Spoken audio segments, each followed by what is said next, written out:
नमस्कार मेरे प्रिय विद्यार्थियों, आप सभी का हार्दिक स्वागत और अभिनंदन है। मैं डॉक्टर विनी शर्मा आपके सामने लेकर आई हूँ अध्याय विकास। विद्यार्थियों, विकास के बारे में हम जानते हैं। विकास क्या है? विकास को हम उन्नति के अर्थ में लेते हैं, विकास को हम प्रगति के अर्थ में लेते हैं, विकास को हम कल्याण के अर्थ में लेते हैं। तो इन सभी बातों की चर्चा करते हुए विद्यार्थियों हम जानेंगे कि विकास है क्या। तो सबसे पहले विद्यार्थियों हम विकास की सामान्य चर्चा शुरू करेंगे और हम जानेंगे कि विकास को किस अर्थ में लिया गया है और विकास से क्या तात्पर्य है। इस अध्याय में हम जानने का प्रयास करेंगे कि विकास का अर्थ क्या है, विकास के कौन से प्रचलित मॉडल हैं और विकास की कौन सी उपलब्धियां हैं और विकास की क्या समस्याएं हैं। विकास के जो वैकल्पिक मॉडल हैं वो किस आधार पर लिए गए हैं, इन सभी की हम चर्चा करेंगे। विद्यार्थियों, सबसे पहले हम बात करते हैं भूमिका की, प्रस्तावना की। इस प्रस्तावना में एक स्कूल का उदाहरण लिया गया है जिसमें एक पत्रिका को प्रकाशित करना है। तो सबसे पहले हम इसमें बात की गई है कि मान ले यदि विद्यालय में प्रत्येक कक्षा की ओर से पाठ्यक्रम से इतर गतिविधि होने वाली है, वार्षिक पत्रिका निकालने वाली है। मतलब पाठ्यक्रम जो हमारा है उसके अलावा हमें कुछ और कुछ कार्य करना है और उस कार्य के अंतर्गत एक पत्रिका निकाली जाने वाली है, वह है वार्षिक पत्रिका। और इस वार्षिक पत्रिका के अंतर्गत एक कक्षा में शिक्षक पिछले साल की पत्रिका को आदर्श मानता है और उसके अनुसार वह कार्य करता है और इस साल की पत्रिका की योजना बनाता है। विद्यार्थियों, शिक्षक इसके अंतर्गत विभिन्न प्रकार के विषय, आलेख और कविता कौन कौन से होने चाहिए इनको लाने का के बारे में विचार करता है। उसके बाद वह विषयों का विभाजन जो है विभिन्न छात्रों के बीच में कर देता है, जिम्मेवारियों को बांट देता है विद्यार्थियों की, छात्रों की इच्छा को जाने बगैर। ऐसे में विद्यार्थियों यह भी संभव हो सकता है कि क्रिकेट में जो रुचि रखने वाली छात्रा है या छात्र है उसे कोई अन्य विषय दे दिया जाए। यह भी संभव है विद्यार्थियों कि क्रिकेट का जिम्मा जिसे दिया गया है वह वास्तव में क्रिकेट के बारे में कोई रुचि नहीं रखता, वो किसी नाटक को लिखने में उत्सुक है या किसी चित्र को बनाने में उत्सुक है, उसकी कुछ अन्य रुचि भी हो सकती है। विद्यार्थियों, यह भी संभव हो सकता है कि इस योजना के तहत 3 छात्र मिलकर कार्टूनों की एक श्रृंखला भी तैयार करना चाहते हो, मगर क्या होगा, उन्हें अलग अलग समूह में रख दिया गया और उन अलग अलग समूह में रख देने के उपरांत उनको यह विषय निर्धारित कर दिया कि पर्टिकुलर जो विद्यार्थी है वह यह कार्य करेगा। हालांकि एक अन्य कक्षा में छात्रों के बीच में पत्रिका की विषय वस्तु को लेकर बहस होती है। यही कार्य जो है एक अन्य अन्य क्लास के अंतर्गत शिक्षक ने छात्रों के अंतर्गत विषय वस्तु को लेकर के चर्चा करी और विषय वस्तु को विभिन्न विद्यार्थियों के समक्ष रख दिया। किस प्रकार से कि कौन सा विद्यार्थी किस विषय में रुचि रखता है वह अपना नाम लिखवा दे। अब विद्यार्थियों में आपस में बहस होने लगी, विद्यार्थियों में असहमतियां भी दर्ज होने लगी। आखिरकार बहुत बड़ा वाद विवाद भी हुआ, लेकिन जो निष्कर्ष निकल के आया वह निष्कर्ष इस प्रकार का निकला कि सभी ने आपस में एक अंत में एक सहमति बना ली और उस सहमति के आधार पर उस वार्षिक पत्रिका के लिए तैयारी करना शुरू कर दिया। तो विद्यार्थियों, यदि मैं आपसे पूछूं तो आपकी राय में कौन सी कक्षा ऐसी पत्रिका निकाल पाएगी जिसमें छात्रों की अपनी विशिष्ट रुचि सर्वोत्तम है और उसको सर्वोत्तम बनाने का जो तरीका उन्होंने अपनाया है वह कौन सा सही है। पहली कक्षा शायद अच्छा दिखने वाली पत्रिका तैयार कर ले, परंतु क्या उसकी विषय वस्तु रोचक हो सकती है? ये हमारे सामने एक प्रश्न खड़ा होता है कि उसने बहुत अच्छी पत्रिका निकाली, लेकिन उसकी जो विषय वस्तु है उस विषय वस्तु के अंतर्गत उन्होंने किस आधार पर शिक्षक ने अपनी जिम्मेवारी से, अपने निर्धारण से बच्चों पर ये जिम्मेवारी डाल दी कि पर्टिकुलर एक विद्यार्थी जो है वह यह कार्य करेगा, दूसरा विद्यार्थी यह कार्य करेगा।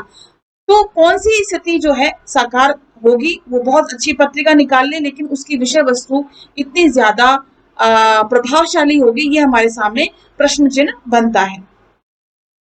क्या जो व्यक्ति क्रिकेट पर लिखना चाहता था उसने उतने ही उत्साह के साथ उसने इस विषय को लिखा होगा? ये हमारे सामने प्रश्न बनता है। और कौन सी पत्रिका अनूठी मानी जाएगी और कौन सी आदर्श मानी जाएगी? कौन सी कक्षा महसूस करेगी कि पत्रिका पर काम करना रोचक था और कौन इसे महज एक रोजमर्रा के काम की तरह करेगा? मतलब हमारे सामने क्या प्रश्न आए? हमारे सामने बच्चों ये प्रश्न आए कि यह जो काम हमारे सामने सौंपा गया, बच्चों के सामने, विद्यार्थियों के सामने सौंपा गया, तो उसमें अनूठा क्या होगा? क्या उसने एक जिम्मेवारी और एक रेस्पॉन्सिबिलिटी समझ करके उस कार्य को रोजमर्रा की तरह उसने पूरा कर दिया, और क्या कुछ अन्य विद्यार्थियों ने उसे रोचक मानते हुए, इंटरेस्ट दिखाते हुए उस कार्य को करा? तो इन सभी को ध्यान में रखते हुए कौन सा क्या उचित होगा, क्या सही होगा, यह हमारे सामने एक प्रश्न खड़ा होता है। तो विद्यार्थियों, किसी समाज के लिए यदि हम बात करें इस उदाहरण को देखते हुए, तो हमारे सामने सबसे बड़ी बात यह आती है कि पहले जो शिक्षक का उदाहरण हमारे सामने आया कक्षा के अंतर्गत, तो उसके अंतर्गत ये आया कि उसने निर्धारित कर दिया अपने निर्णय के आधार पर कि कौन क्या करेगा। लेकिन दूसरा कक्षा के अंतर्गत, दूसरी क्लास के अंदर जो शिक्षक ने तरीका अपनाया, वह हमें एक लोकतांत्रिक तरीका नजर आता है। लोकतांत्रिक तरीका क्या होता है विद्यार्थियों? जैसा कि हम जानते हैं कि जनता की रुचि क्या है, किसमें है, जनता की मांग क्या है, जनता क्या चाहती है, उन सभी को मद्देनजर रखते हुए हम कार्य करें, हम योजनाएं तैयार करें, हम योजनाएं बनाएं, वो हमारे लिए ज्यादा इंपॉर्टेंट होता है। तो मेरी नजर में, और मैं मानूंगी हम सभी विद्यार्थियों की नजर में भी यही होगा कि दूसरी कक्षा का जो उदाहरण हमारे सामने आता है, वह बड़ा ही रोचक और रोमांचित करने वाला है। इसमें सभी विद्यार्थियों को इस वार्षिक पत्रिका को निकालने में बड़ा ही मजा आएगा, और वह अपनी विषय वस्तु को बहुत ही सारगर्भित तरीके से और बड़ा ही रोचक तरीके से वह कार्य को पूरा कर सकता है। क्यों? क्योंकि उसमें प्रत्येक व्यक्ति की रुचि उसमें झलकेगी। तो विद्यार्थियों, इसी बात को देखते हुए, इसी उदाहरण को देखते हुए यदि हम बात करें, किसी समाज के लिए विकास से जुड़ी बातें तय करना वैसे ही है जैसा छात्रों के लिए यह तय करना कि वे किस तरह की पत्रिका चाहते हैं। समझ में आई बात? और उन्हें पत्रिका पर कैसे काम करना चाहिए। इस उदाहरण से हमारे सामने पूरे देश की विकास की किस आधार पर विकास करना चाहिए, विकास की समस्या को हम किस प्रकार से सुलझा सकते हैं, ये हमारे सामने बिल्कुल स्पष्ट हो जाता है। अब बात आती है, हम या तो किसी दूसरे देश में इस्तेमाल किए गए मॉडल या यांत्रिक रूप से अनुकरण कर सकते हैं। जैसे कि प्रथम कक्षा में शिक्षक ने पिछले साल जो पुस्तक लिखी गई थी, वार्षिक पत्रिका जो निकली थी, उसके आधार पर उसने सभी विषय वस्तु को उसने निर्धारित कर दिया।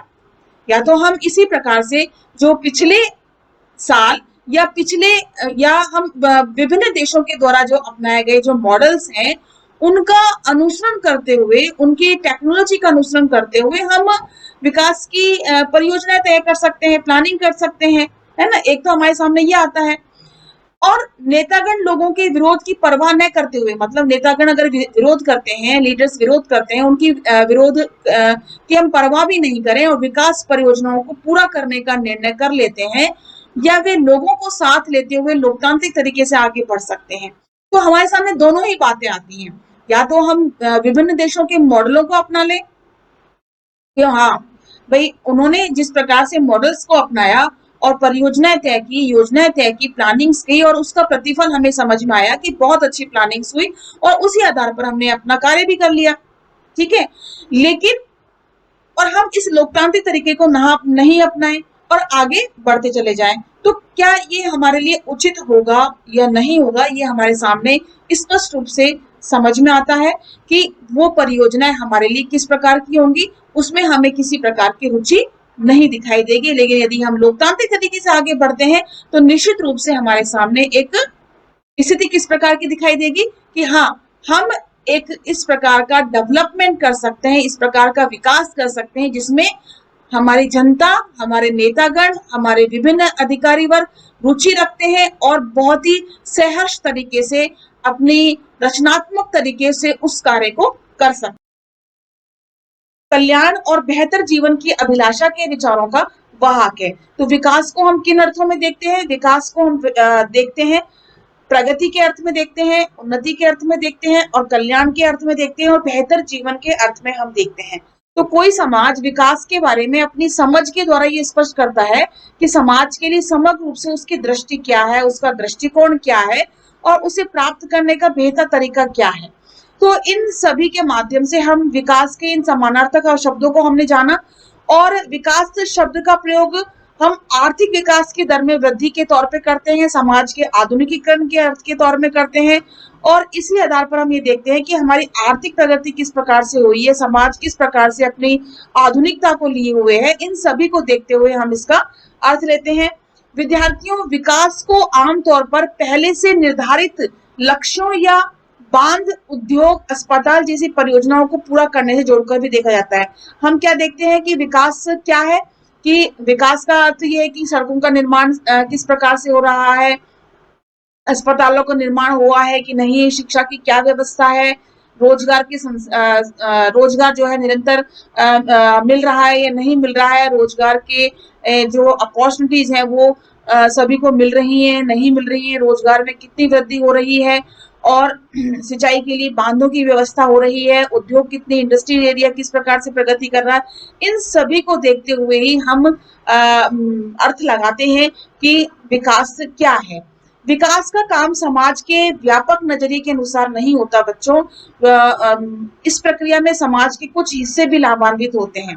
ऐसा नहीं है कि विकास का अर्थ ये हो कि समाज का व्यापक तरीके से विकास हो। समाज के साथ साथ हमें और भी बहुत सी चीजों को हमें देखना होता है। इसके अंतर्गत घर, जमीन, जीवन शैली को बिना किसी भरपाई के खोना भी पड़ सकता है। जैसे किस प्रकार से, कि जैसे विकास हमें करना है, मान लीजिए कि एक एयरपोर्ट बनाना है, किसी स्थान पर एयरपोर्ट बनाना है, ये विकास का एक पहलू है। लेकिन उस एयरपोर्ट बनाने की जो जगह है वहां पर यदि किसी का घर है, जमीन है, खेती है, तो वहां पर उसको वहां से हटाना पड़ेगा या उनसे विस्थापित करना होगा। तो इन सभी की भरपाई जो है उन लोगों को भी करनी होती है। विकास के अंतर्गत वे लोग भी उसके अंतर्गत शामिल हो जाते हैं जिस चीज के लिए वहां पे विकास किया जा रहा है, ये जो चीज बनाई जा रही है, तो उसको हम देख सकते हैं। यदि किसी जगह से, किसी स्थान से, किसी क्षेत्र से सड़क निकाली जा रही है और वहां आवागमन की सुविधाएं बहुत ज्यादा अच्छी हो सकती हैं अगर वहां पर रोड निकाली जाती है, तो और वहां बीच में आने वाले जो जमीन है, आने वाले जो जगह है, वहां पे किसका घर बना हुआ है, तो वह भी विकास के घेरे के अंतर्गत आ जाता है और उस चीज का भुगतान जो है या भरपाई जो है उसे करनी होती है।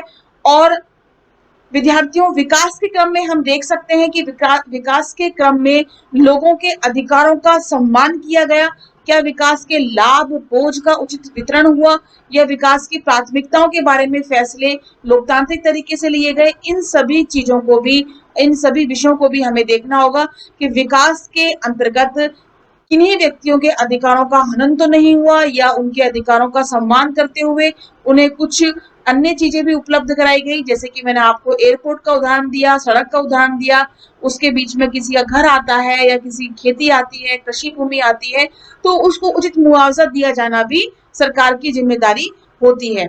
तो विकास का लाभ और विकास का जो बोझ है वो किस आधार पर वितरित हुआ है, इन सभी प्राथमिकताओं को क्या लोकतांत्रिक तरीके से तय किया गया है, ये हमारे सामने एक प्रश्न खड़ा होता है। ऐसे विद्यार्थियों बहुत से मुद्दे हैं अनेक देशों में जो उठाए जा रहे हैं। विकास अच्छा खासा विवाद का विषय बन चुका है। हमारे देश में ही नहीं, विभिन्न देशों में भी हम ये चीजें देख सकते हैं। विभिन्न देशों द्वारा अपनाए गए विकास के मॉडल, उसकी बहस, उसकी आलोचना के विषय बन चुके हैं। वैकल्पिक मॉडल पेश भी किए गए हैं। ऐसी परिस्थितियां भी विकास की व्यापक समझ एक ऐसे मानक की भूमिका निभाती है जिसमें किसी देश में विकास के अनुभव को जांचा जा सकता है। तो विद्यार्थियों, विकास हमारे लिए एक महत्वपूर्ण, हमारे देश के लिए, विभिन्न देशों के लिए, या हम कहें कि अंतर्राष्ट्रीय स्तर पर एक महत्वपूर्ण विषय है। विकास के अंतर्गत कि बहुत से लोगों के अधिकारों का भी हनन होता है और बहुत सी बातें जो है इसके अंतर्गत ली जाती हैं, लोकतांत्रिक तरीके से भी ली जाती हैं। कई बार ऐसा भी होता है कि किन्हीं व्यक्तियों के अधिकारों का हनन होते हुए भी हमें उस विकास को लेकर चलना होता है, लेकिन उस विकास के आधार पर हम उस देश देश का विकास करता है, विभिन्न परियोजनाओं के माध्यम से, विभिन्न वैकल्पिक मॉडलों के माध्यम से किया जाता है। तो इसी के आधार पर हम ने जाना कि विकास क्या है, विकास की क्या भूमिका हो सकती है, इसकी सामान्य चर्चा हमने करी।